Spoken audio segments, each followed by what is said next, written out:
Hello again, everyone. This is Toby Burrell with the Maroon Strong Pregame Show, and I'm joined today not by my usual partner. As you can tell, we've got Erin Jenkins with us here today. She's a little bit shorter, but a lot better looking than Tom is.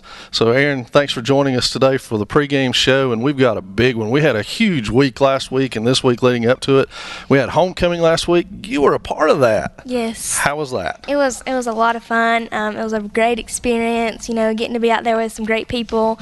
It was just a great week. A little wet. A little wet, just a little bit. So hanging in there with a nice dress in the wet weather, so it was good. We also had Hall of Fame inductions last week as well, Erin, and it was a big week for those folks. We had 3 individuals and a team inducted, and and continuing along with that, hopefully you got to see that last week, but in continuing along with that, we want to show you this week's Legends Series right off the bat, and it's one of our favorite people in the world. He's from California, but he graduated from Swain County High School, and he's a legend in the state of California for his football coaching. Let's take a look at this week's episode with Bob Reed.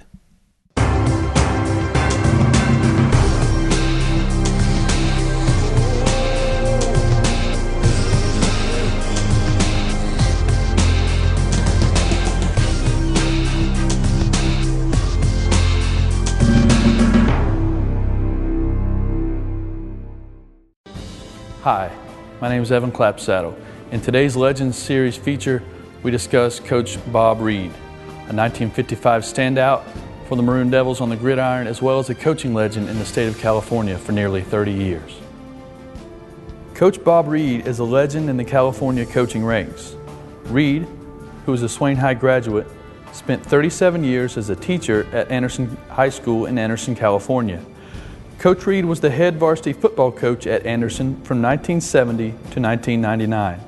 His teams finished first or second in 22 of the 30 years he was the head coach. The Big Blue notched 13 league championships and 4 NSCIF championships. 6 times the Big Blue finished the regular season unbeaten. Coach Reed finished with an overall record of 223 wins, 94 losses, and 4 ties in his 31 years at the helm of Anderson. 3 times he was named North Section Coach of the Year, 1977, 1986, and 1994. In 1989, he was named the California Large School Coach of the Year. Coach Reed was twice cited by the California Assembly and Senate for outstanding achievement in athletics and education. The California Coaches Association selected him as State Football Coach of the Year in 1999. The field at Anderson High is named Bob Reed Field in Coach Reed's honor. Coach Reed, a member of the Shasta County Sports Hall of Fame, is also a 2007 inductee in the Swain County Athletic Hall of Fame. We certainly hope you'll come out and visit the Swain County Athletic Hall of Fame. If you feel led to do so, please make a donation. You can make your donation and send it to 280 School Drive, Bryson City, North Carolina, and put attention to Swain County Athletic Hall of Fame on the envelope. If you're a former athlete at Swain County High School, we still have plenty of space on our brick wall to be able to put your brick up. The brick order forms are on the website listed below, so feel free to donate any way that you can. Thanks for being a part of it, and we certainly hope you'll join us in being Maroon Strong.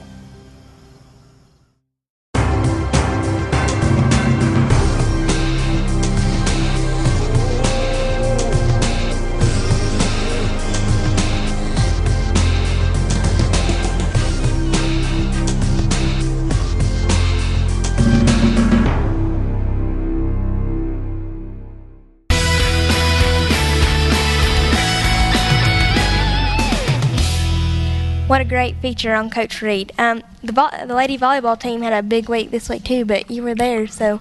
It was a big week for the Lady Devils. They paused on Tuesday to honor 3 of their former greats by retiring their numbers, and that was a tremendous night to be able to be around. And great volleyball here at Swain County High School for years, and they pulled out 3 numbers and retired them. From the past. Those were Megan Peterson, Anna White Shields, and Kayla Crawley.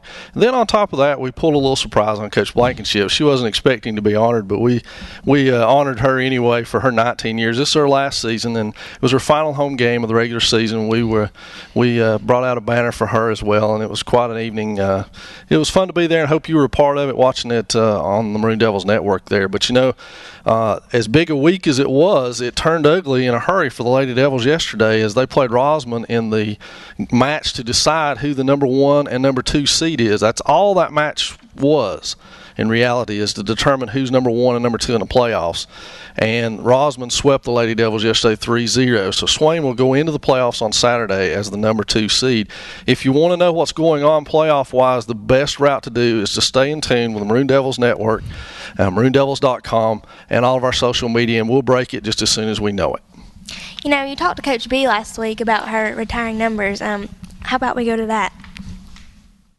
Hello again, everyone. Toby Burrow along with Coach Sonia Blankenship. And Coach, what a night. I mean, how do you put it into words? A wonderful pregame, which you honored 3 of your very best to come through here. And then a little bit of surprise for you. Yes. And then your team goes out and secures at least a share of a conference championship. There really aren't words for everything that went on tonight.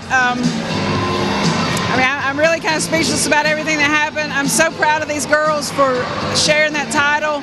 It's been a long time coming. Since 2008, that's a dry run, especially after you've had it for so many years there in a row. Well, one thing we know for sure is we're either Smoky Mountain Conference champions or we'll play Rosman tomorrow night at Cherokee. So what do you look for in a third game with Rosman if it comes down to that? They had to travel to Cherokee tonight. They'll have to travel back there tomorrow night. I hope that's to our advantage. You can't ever discredit Rosman. They're a great team. They're well coached. They play with a lot of fire and enthusiasm, and it'll be a battle just like it is every time we go out. Talk just a little bit about the game here tonight with Andrews. And it looked to me like in the third game, Lydia Sale pretty much took over the match at that point and took over for you guys and sort of put you out in front. What were your thoughts on that third and final game? We depend on her, Alyssa. We've got to have both of them really swinging and swinging hard to be dominant. Serving is a critical factor for us in game 1s and 2. We just didn't serve the ball as well as we should have. So those will be things that we definitely need to work on before we head into the playoff season, and hopefully tomorrow night it'll all fall in place. Well, let's talk just a little bit about what these Lady Devils and our fans can expect playoff-wise. We know one thing, the first round will be Saturday. Outside of that, what do we know? We know absolutely nothing because the state hasn't even put out brackets. They're seeding for the first time ever in terms of ranking, and so we have no idea. Well, we told you on the air that you can follow us on all the social media outlets, maroondevils.com, and we'll break it as soon as we know it. All our fans will know and be able to come out and support these Lady Devils as they have so well. Good crowd out tonight. You want to comment on that? I just want to say thank you for everything you've done, my assistant coaches, everything you guys did to make tonight special. Bringing my parents in was awesome. Well, we love you and we appreciate what you've done here at Swain County High School, and we just wanted to say thanks. We know that it's not over, but time's dwindling down, and we want to enjoy every minute of it. So for Coach Blankenship and Toby Burrow, we say thanks for tuning in tonight. Always a pleasure to sit down and talk with Coach Blankenship, and we wish the Lady Devils the very best on Saturday in these playoffs coming up. And, speaking of playoffs and speaking of conference championships, we had a big day in cross country yesterday. Yes, our girls team, they came in first in the conference yesterday. It was a big day for Miss Emma Pender and Miss Shelby Hyatt. They came in 3rd and 4th. And also Lindsay Hicks, who came in 9th. They did very well yesterday. They did. I think it's their 3rd straight, if I'm not mistaken. So congratulations to them. Guys had a pretty big day too, didn't they? Yep, they came in 3rd in the conference. Parker Chatham came in 4th, and Mr. Sam Dixon came in 10th in the boys. And I think, let's see, Parker, Emma, and Shelby would be all conference then. Yep. So all conference performances for them. Good job. Yep. A week from Saturday, they'll be hosting regionals in Swannanoa. Yep. Playoffs start. That's their playoffs. And the Maroon Devils Network is everywhere, so we have some clips from the meet yesterday, so we're going to go take a look at those.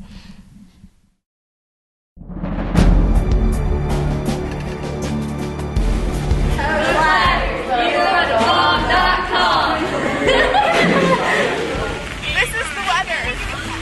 Oh my God.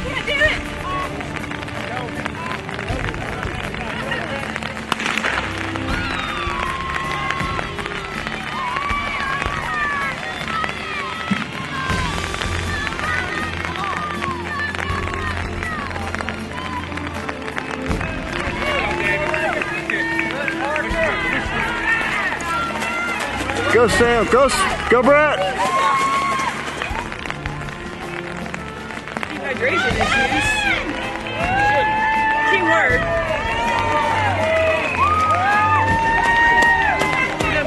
Nice job, Parker.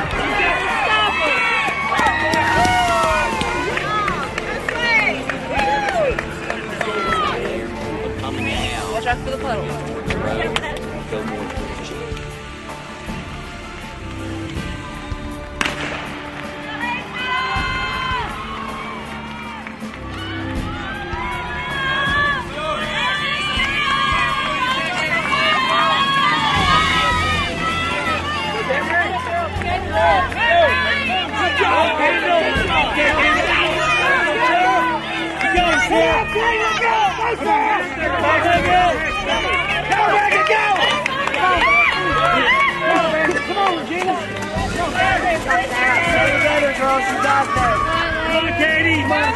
Shelby, you got it.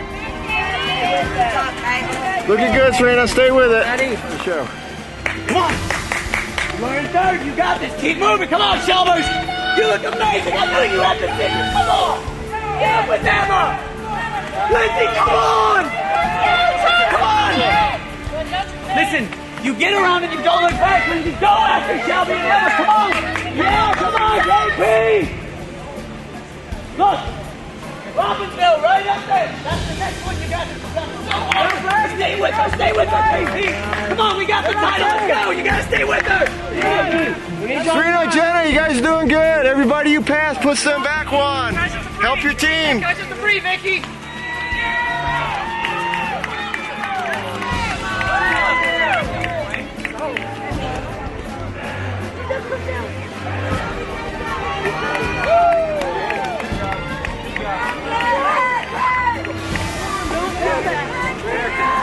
Nice job, Shelly.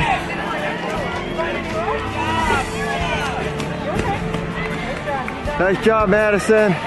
Great finish.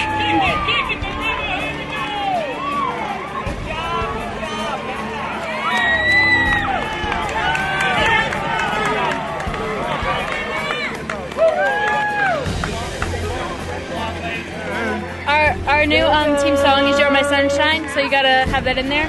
You are my sunshine. Okay. Because we were singing that today. Okay. It was raining. Third place with a team score of 58, Swain. 12th, Brett Treadway from Swain. 11th, CJ Anderson from Hiwassee Dam. 10th place, Sam Dickens from Swain. 9th place, Austin Blankenship from Robbinsville. 4th place from Swain, Parker Chatham. First place with a time with 16:51.27 from Robbinsville, Frank Clyde. Thanks that he's binding by himself right. 14th, Kylie Pond Swain. You guys like you come stand out in front here? Yeah, 13th place, Madison Travis Swain. 12th place, 9th, Lindsay Hicks Swain.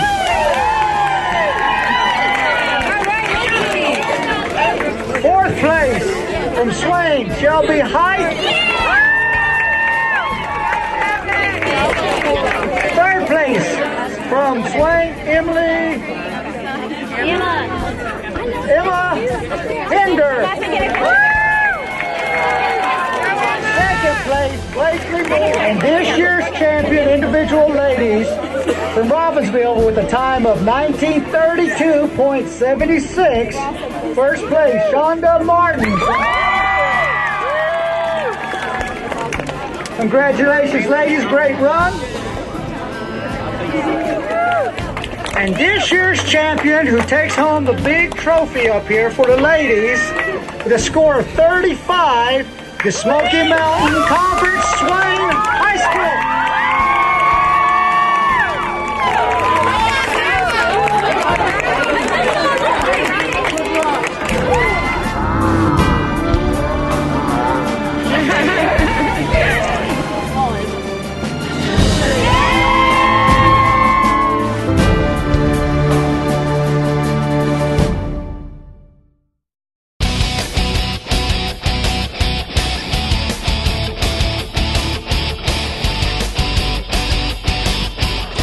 up in the eye again. Toss left side. Here comes Archie again, or Chris rather. Around the 5, into the end zone. Touchdown, Chris Miller.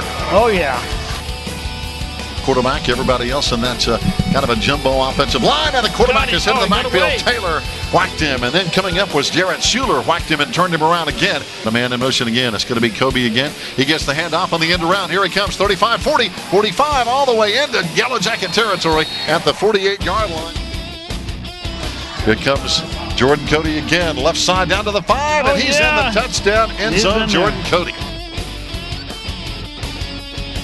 Still very light rain falling. Kind of a line drive punt coming up. Jordan at the 45 has it. Gets by one tackle. 50, 45, 40, 35 down to the 30. Oh yeah, one look guy at to Jordan beat. go. One guy to beat. Oh, did he make it in? Did he make it in? I don't know. They're close. Yes, They did. yes. Touchdown. Jordan Cody. Very impressive so far. And we go to the end around. Here comes Jordan Cody out to the 45, out to the 40, turns the corner, 35. Here he's finally knocked out of bounds down near the 26-yard line. And down at the Swain County High School Fine Arts Center. Here we go, running straight ahead. This time Spencer not to be denied. He's going to score. All the way in from 26.5 yards away. Spencer, touchdown. Oh, there's a bad snap. Quarterback missed it. Actually, the halfback trying to get the snap, and he's knocked down at the 18-yard line. Who else? Taylor Orris all over him. Back to throw. Trent Wright sets up the screen. Here comes Fortner at the 25, 20, 15, all the way down inside the 10. There's a first down and goal to go. Doesn't matter what down it is now, Steve. And Steve, they have to be careful. Their backfield is in the end zone. If we can stop them in the backfield. Oh, and there it is. There's the safety in the backfield. That's a safety. There we go. Trent right here tonight. Hayesville blitzing. And we run the other side away from the blitz. Here's Spencer, another first down after the 40-45. And the final guy basically got it down at the 40-yard line of Hayesville. Big. Scary to think, but here comes the quarterback keeper right side. He keeps it. Ross Hensley. But Ross Hensley just slings him down on the play. Hayesville has punted 3 times. We jumped on him early and often. Yes. Here comes Miller right up the gut. Chris Miller's up to the races. Watch him go. One man to catch him, and he finally knocks him out of bounds down there. Holden Cotton from Hayesville, a touchdown-saving tackle on number 4, Chris Miller. Kobe hands off left side. Derek is in the end zone. Touchdown, Swain High. Oh, check that. Miller. My bad. Chris Miller, number 4. Both of us saw that 4 on his jersey, but the 4 is all on there. That's Chris Miller. Now for the point after, Cooper Reiner boots it up and through. He's perfect tonight, and the Maroon Devils still lead by 30, 37-7. We'll be back on the Maroon Devils Network. Hi, I'm Erin Jenkins here on the Maroon Devil Network. This week we open up our 3rd week in the Smoky Mountain Conference play. We're going to take a look at how teams did last week, our conference stat leaders, and who faces off this week. Last week, the Rosin Tigers beat the Andrew Wildcats 28-17. The Tigers are now 2-1, and the Wildcats are now 0-2. The only undefeated team in our conference, Robbinsville, down Murphy 30-21. This now makes Robbinsville 3-0 and Murphy 2-1. Our Swain Maroon Devils beat the Hayesville Yellow Jackets last week 37-14. The Maroon Devils are now 1-1 and the Yellow Jackets are now 0-2. We are now going to look at our conference stat leaders. Kobe Stevenson is 3rd in the conference with 612 passing yards. He's behind Brandon Buchanan, who plays for the Braves, who has 668. Spencer McCoy is 5th in the conference with 558 rushing yards.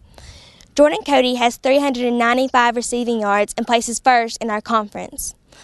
Ross Inslee has 69 total tackles and places 4th in the conference.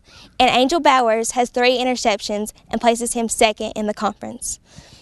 Now we're going to look at who faces off this week. The Andrews Wildcats will head to Murphy to face the Bulldogs. The Rosman Tigers are heading to the Big Oak Stadium to play the Robbinsville Knights. In the game we're going to show you, our Maroon Devils will head to face the Cherokee Braves. Now back to you guys.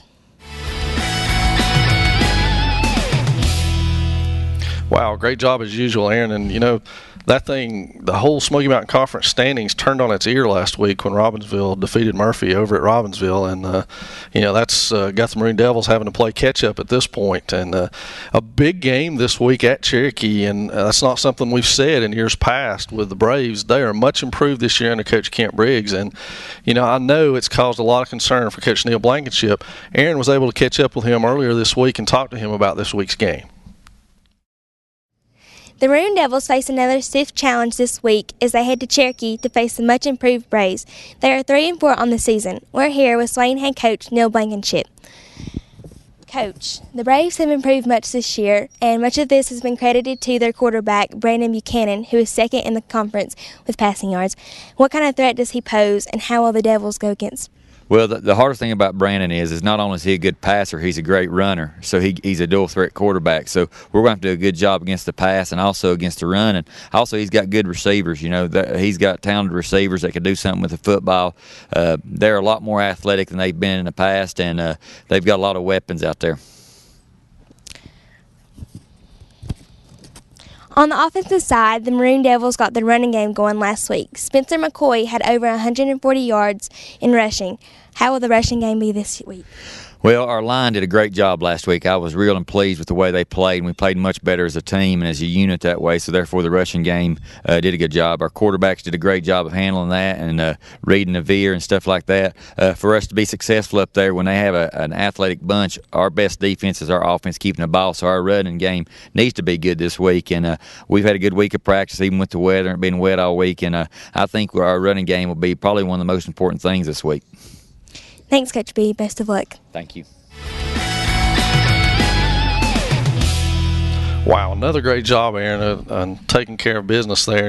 And, we can't reiterate enough to our fans at home. We're pleased that you're watching this pregame show, getting ready to watch the Maroon Devils and the Braves go after the mighty county rivalry, which really hasn't been much of a rivalry over the last 20 years or so.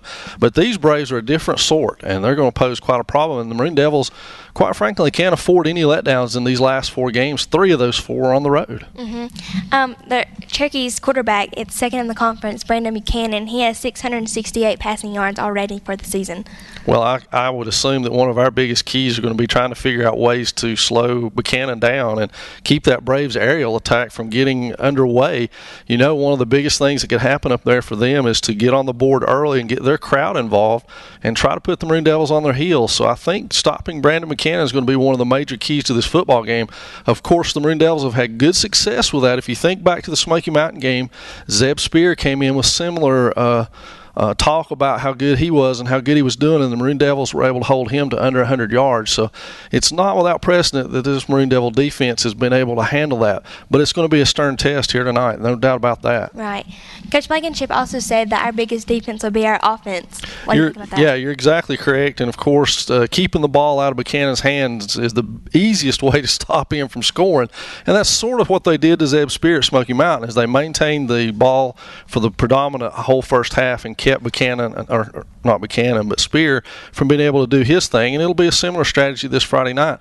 And that brings in the fact that the improved running game from last week at Hayesville has got to continue to improve. Yeah, Spencer McCoy had over 140 rushing yards last week. So yeah, that was big. And to see Spencer running the football well, that's a big key going into this game Friday night. If he has another big night, or the Maroon Devils and the offensive line is able to pound out some holes and keep the ball on the ground and out of Buchanan's hands, then things can go well for the Maroon Devils. I think so too.